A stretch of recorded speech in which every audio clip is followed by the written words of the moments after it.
They have a private military company named Gaesa who's sitting on $18 billion of assets. And not a penny of that transfers over to the state budget. Not a penny of that goes over to help the people of Cuba.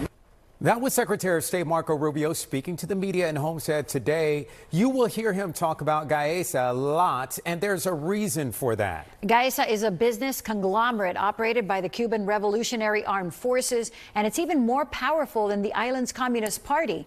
Here to explain how Gaesa started and why it matters is NBC6's Lorena Inclán, live from the Freedom Tower with more. Lorena?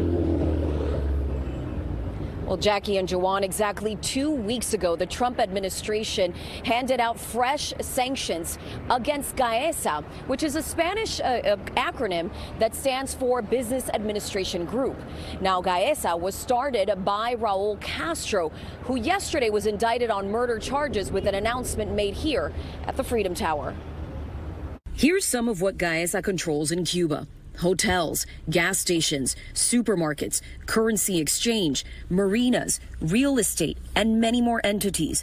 According to the Department of Justice, Gaesa controls an estimated 40% or more of the island's economy. They haven't spent a penny in fixing their energy production, their electrical grid. They don't spend any money on that stuff. They pocket it. They have a private military company named Gaesa who's sitting on $18 billion of assets.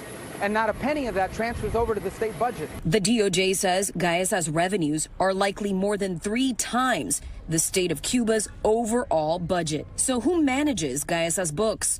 According to U.S. officials, that would be a woman by the name of Ania Guillermina Lastres Morera. The DOJ named her specifically in this month's sanctions, saying she handles Gaesa's illicit assets that are held internationally. In a video released by Secretary Rubio yesterday ahead of Raul Castro's indictment, he blamed Gaesa for the suffering faced by everyday Cubans.